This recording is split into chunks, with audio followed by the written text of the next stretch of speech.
आणि आता सविस्तर बातमी बघूयात। पुण्यातील कुख्यात गुंड निलेश घायवळचा भाऊ सचिन घायवळला गृहराज्यमंत्री योगेश कदम यांनी शस्त्र परवाना दिल्याची धक्कादायक माहिती समोर आली आहे। विशेष म्हणजे पुणे पोलिसांनी सचिन घायवळला शस्त्र परवाना देण्यास नकार दिला होता। त्यामागचं कारण म्हणजे सचिन घायवळवरती खुनाचा प्रयत्न आणि शस्त्र बाळगणं असे गंभीर गुन्हे दाखल आहेत। पण सचिन घायवळनं गृह खात्याकडे अपील केलं होतं आणि त्या अपीलनंतर गृहराज्यमंत्री योगेश कदम यांनी सचिन घायवळला शस्त्र परवाना देण्याचा आदेश दिला। 20 जून 2025 रोजी हा शस्त्र परवाना दिल्याचं कागदपत्रावरनं समोर आलंय। न्यूज 18 लोकमतच्या हाती ही कागदपत्र लागली आहेत। एक महत्त्वाची आणि मोठी बातमी न्यूज 18 लोकमतच्या हाती लागली आहे, ती म्हणजे निलेश घायवळचा भाऊ सचिन घायवळ याला शस्त्र परवाना मिळालेला होता। पुण्यातील कुख्यात गुंड निलेश घायवळचा भाऊ सचिन घायवळ याला गृहराज्यमंत्री योगेश कदम यांनी शस्त्र परवाना दिल्याची धक्कादायक माहिती उघड झाली आहे। विशेष म्हणजे पुणे पोलिसांनी सचिन घायवळला शस्त्र परवाना नाकारलेला होता। त्यामागचं कारण म्हणजे सचिन घायवळवरती खुनाचा प्रयत्न आणि शस्त्र बाळगणं असे गंभीर गुन्हे दाखल होते। पण सचिन घायवळनं गृह खात्याकडे अपील केलं आणि या अपीलानंतर गृहराज्यमंत्री योगेश कदम यांनी सचिन घायवळला शस्त्र परवाना देण्याचा आदेश दिला। 20 जून 2025 रोजी हा शस्त्र परवाना सचिन घायवळला मिळाला होता।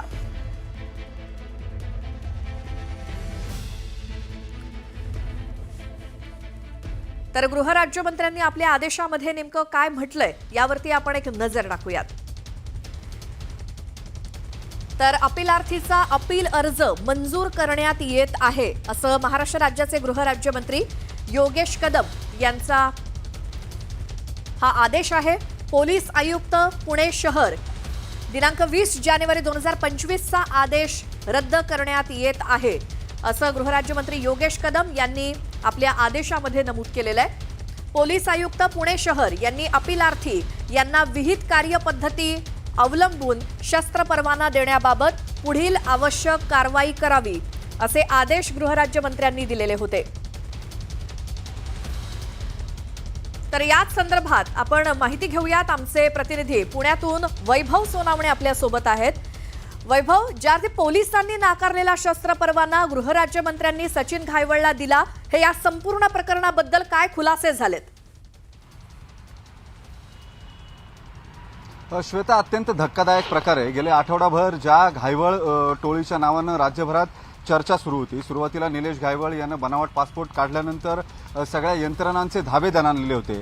अहिल्यानगर पोलीस असतील, पुणे पोलीस असतील किंवा पासपोर्ट कार्यालय असेल, या सगळ्यांवरती प्रश्नचिन्ह उपस्थित झालेले होते। त्यांच्या कार्यपद्धतीवरती प्रश्नचिन्ह उपस्थित झालेलं होतं। आणि सगळ्यात महत्त्वाची बाब म्हणजे निलेश घायवळ हा परदेशामध्ये पळून गेलेला होता आणि त्याच्या टोळीच्या सदस्यांनी पुण्यात सर्वसामान्य नागरिकांवरती फायरिंग केलेलं होतं, हत्यारं उगारलेली होती। हे सगळं प्रकरण घडत असताना या प्रकरणाच्या पूर्वी ही व्यवस्था कशी बटीक होते या अशा पद्धतीनं गुन्हेगार असणाऱ्यांची, त्याचं आणखी एक उदाहरण आता समोर आलंय। धक्कादायक बाब म्हणजे राज्याचे गृहमंत्री या सगळ्या प्रकरणामध्ये रडारवरती आलेले आहेत। याचं कारण निलेश घायवळ याचा भाऊ सचिन घायवळ जो शिक्षक आहे आणि निलेश घायवळ याच्यासोबत सुरुवातीच्या काळातले जे गुन्हे आहेत, अत्यंत गंभीर गुन्हे, खुनाचा गुन्हा असेल किंवा शस्त्र बाळगणं असेल, असे गंभीर गुन्हे ज्या सचिन घायवळ याच्यावरती दाखल होते, जो घायवळ टोळीचा निलेश घायवळ नंतरचा म्होरक्या समजला जातो, त्याच्यावरती गुन्हे दाखल असल्यामुळं त्या गुन्ह्यातून त्याचं ॲक्विटल किंवा निर्दोष मुक्तता झाली आहे असं कारण देत त्यानं पुणे पोलिसांकडे शस्त्र परवान्यासाठी 2025च्या जानेवारी महिन्यामध्ये अर्ज केलेला होता। मात्र हा अर्ज पुणे पोलिसांनी तात्काळ फेटाळून लावलाय। तो 20 जानेवारी 2025ला हा अर्ज फेटाळून लावल्यानंतर सचिन घायवळ जो निलेश घायवळचा भाऊ आहे त्यानं राज्याच्या गृहमंत्र्यांकडे अपील केलं, ज्याची सुनावणी गृहराज्यमंत्री घेतात, ज्याला कोर्टाचा म्हणजे क्वासी ज्युडिशियल समन्यायिक दर्जा दिला जातो। या सुनावणीच्या दरम्यान गृहराज्यमंत्री जो आदेश देतील त्याला, आणि 24 एप्रिलला त्यांच्याकडे सुनावणी होईल असं सचिन घायवळ यांना कळवण्यात आलं। आणि त्यानंतर सचिन घायवळ यांच्या वतीनं जेव्हा युक्तिवाद करण्यात आला, त्या युक्तिवादामध्ये अनेक गोष्टी नमूद करण्यात आल्या। यापूर्वी जे गंभीर गुन्हे दाखल होते त्यातून आपली निर्दोष मुक्तता झाली आहे। व्यावसायिक कारणांसाठी आपल्याला मोठी रोख रक्कम जी आहे ती जवळ बाळगावी लागते, ती बाळगत असताना जीविताला धोका निर्माण होतो आणि त्यासाठी शस्त्र परवाना मिळावा।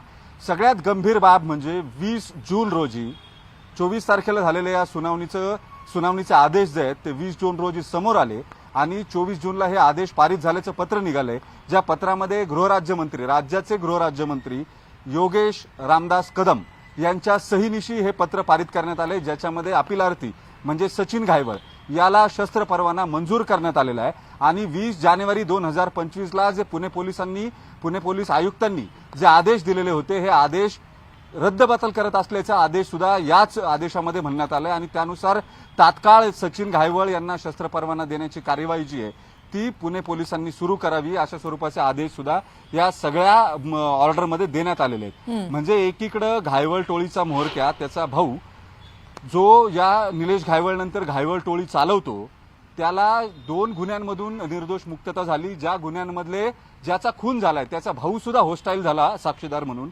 म्हणजे भीतीपोटी किंवा या गुन्हेगारी वर्तुळातल्या मॅनेजमेंटमुळे म्हणा, ज्या सचिन कुडलेचा खून झालेला होता त्याचा सख्खा भाऊ अमित उर्फ पप्पू कुडले यानं साक्ष फिरवली आणि त्याच्या आधारावरती हे दोन्ही बिलकुल वैभव, आणि आपण आता गृहराज्यमंत्री योगेश कदम यांच्याशी संपर्क केला, मात्र त्यांनी रिप्लाय दिलाय की मी माहिती घेतो आणि मगच प्रतिक्रिया देतो। याच संदर्भात आपण बोलूयात। पुण्यातील राष्ट्रवादीचे नेते प्रशांत जगताप आपल्या सोबत आहेत फोन लाईनवरती। प्रशांतजी, एका घायवळ टोळीचा म्होरक्या त्याला पोलीस शस्त्र नाकारतात, मात्र गृहराज्यमंत्र्यांकडे त्याला शस्त्रासाठी परवानगी मिळते, काय प्रतिक्रिया? नाही, निश्चितच हे पुणेकरांसाठी आणि महाराष्ट्रातल्या नागरिकांसाठी धक्कादायक आहे। जर महायुती सरकारचा गृहराज्यमंत्री म्हणजे ज्यांचा विभागच या ठिकाणी राज्याची कायदा आणि सुव्यवस्था ठेवण्यासाठी ज्यांनी प्रयत्न केला पाहिजे ते जर अशा प्रकारे शस्त्र परवाने वाटत फिरत असतील तर मात्र या महाराष्ट्राला ईश्वर सुद्धा वाचू शकत नाही। खऱ्या अर्थाने या ठिकाणी अशा मंत्र्यांच्यावर आणि या सरकारवरच या ठिकाणी प्रश्नचिन्ह निर्माण होण्याचं ही घटना या ठिकाणी समोर उघडकीस आलेली आहे। मला असं वाटतं की या ठिकाणी देवेंद्र फडणवीसांना जर या राज्यातली कायदा आणि सुव्यवस्था जर व्यवस्थित ठेवायची असेल तर त्यांनी योगेश कदमांच्यावर कारवाई करावी ही आमची या ठिकाणी मागणी राहील। बिलकुल प्रशांतजी, तुमच्या प्रतिक्रियेसाठी धन्यवाद। शिवसेना उद्धव बाळासाहेब ठाकरे पक्षाच्या नेत्या सुषमा अंधारे सुद्धा आपल्यासोबत फोन लाईनवरती आहेत। सुषमाताई, घायवळ टोळीच्या म्होरक्याला शस्त्र परवाना मिळतो, मात्र तो गृहराज्यमंत्र्यांकडून मिळाला अशी माहिती न्यूज 18 लोकमतला मिळाली आहे, त्याचे पुरावे आहेत, काय म्हणाल? निलेश घायवळ सारखा कुख्यात गुंड अशा गुंडांना खरं तर जेलची हवा दाखवण्यापेक्षा त्यांना राजाश्रय देण्यामध्ये जर हे सरकार धन्यता मानत असेल तर हे सरकार सर्वसामान्यांच्यासाठी आहे की गुंडांचं रक्षण करण्यासाठी आहे असा प्रश्न निर्माण होतो। सगळ्यात महत्त्वाचं सतीश घायवळचा जो शस्त्र परवाना आहे हा शस्त्र परवाना जी पहिली मागणी होती त्याच्यामध्ये रिजेक्ट झालेला होता, नाकारलेला होता आणि तो नाकारलेला असताना त्याची स्पेशल केस म्हणून ज्या पद्धतीने योगेश कदमांनी त्याला ट्रीट केलं, राज्याचा राज्यगृहमंत्री जर कायद्याला अशा पद्धतीने फाटा देत असेल, राज्याच्या राज्यगृहमंत्र्यानेच जर अशा पद्धतीने गुंडांना अभय देण्यासाठी जर विशेष प्रोव्हिजन ठेवलेले असतील तर अशा लोकांना खरंच पदावर राहण्याचा अधिकार आहे का? योगेश कदमांनी तात्काळ राजीनामा दिला पाहिजे, किंबहुना योगेश कदमांचा राजीनामा फडणवीसांनी तात्काळ घेतला पाहिजे। आणि जर ते राजीनामा घेणार नसतील तर याचा दुसरा अर्थ स्पष्ट होतोय की फडणवीस जाणीवपूर्वक गुंडांना अभय देणाऱ्या गुंडांची एका अर्थाने टोळी चालवतायत की काय असं वाटावं अशा योगेश कदमांना पाठीशी घालत आहेत का? जी सुषमाताई, तुमच्या प्रतिक्रियेसाठी धन्यवाद। अर्थात या पुढे या प्रकरणामध्ये नेमकं काय काय होतं ते आपल्याला बघावं लागेल, मात्र न्यूज 18 लोकमतच्या हाती हे सगळे पुरावे लागलेले आहेत की ज्या वेळेला सचिन घायवळनं पुणे पोलिसांकडे शस्त्र परवाना मागितलेला होता, त्यासाठी अपील केलेलं होतं, मात्र तो नाकारला गेला होता। मात्र जानेवारी महिन्यामध्ये गृहराज्यमंत्र्यांकडनं त्याच सचिन घायवळला शस्त्र परवाना देण्यात आलेला आहे। तसे आदेशच गृहराज्यमंत्र्यांकडनं पुणे पोलिसांना देण्यात आलेत, याचं प्रूफ न्यूज 18 लोकमतच्या हाती लागलंय। आणि आता पुढची बातमी बघूयात। रवींद्र धंगेकर यांनी चंद्रकांत पाटलांचा निलेश घायवळला पाठबळ असल्याचा आरोप केलाय। आता निलेश घायवळ हा समीर पाटील यांच्या संपर्कात होता। समीर पाटील हा चंद्रकांत पाटलांच्या कार्यालयामध्ये काम करत असल्याचा आरोप धंगेकरांनी केलाय, तर समीर पाटलांनी मात्र आरोप फेटाळलेत।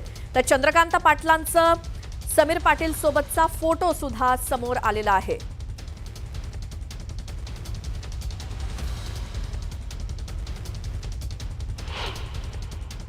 चंद्रकांत पाटलांच्या ऑफिसमध्ये पाटील नावाचा व्यक्ती आहे, तो चंद्रकांत पाटलांचं काम बघतो। त्याचे सगळे मोबाईलमधले सगळे त्याचे मोबाईल आहेत त्याचे नंबर आहेत, त्याची चेकिंग पोलिसांनी केली पाहिजे. गायवाळ आणि तो किती वेळा बोलला आणि दादांना किती वेळा निरोप दिला याची सगळी माहिती पोलिसांना मिळेल. पण सत्ता आहे आणि सत्तेत पोलीस काही करत नाही, वस्तुस्थिती आहे. कारण गायवाळ काय हा एकटा काय करू शकणार. पोलिसांनी आज ठरवलं तर गायवाळ नसते नाबूद होईल. पण पोलिसांनी ठरवण्यासाठी त्याच्यावर ज्यांचा अंकुश आहे, ज्यांनी त्याच्यासाठी वाढवलेली ही पिलावळ आहे, त्यांचा तपास करा. आदरणीय दादांच्या ऑफिसला काम आलं, त्याचा त्यांनी पुरावा द्यावा. आणि मी मकोकामधला आत्ता आरोपी आहे, मी गुंड आहे, मी गुन्हेगार आहे, त्याचा त्यांनी पुरावा द्यावा. त्यांनी काय सांगितलं की समीर पाटीलचे मोबाईल तपासा. मी त्यांना काय म्हटले की हो मला फोन आला असेल ना तर तू CDR काढ, तूच मला दे.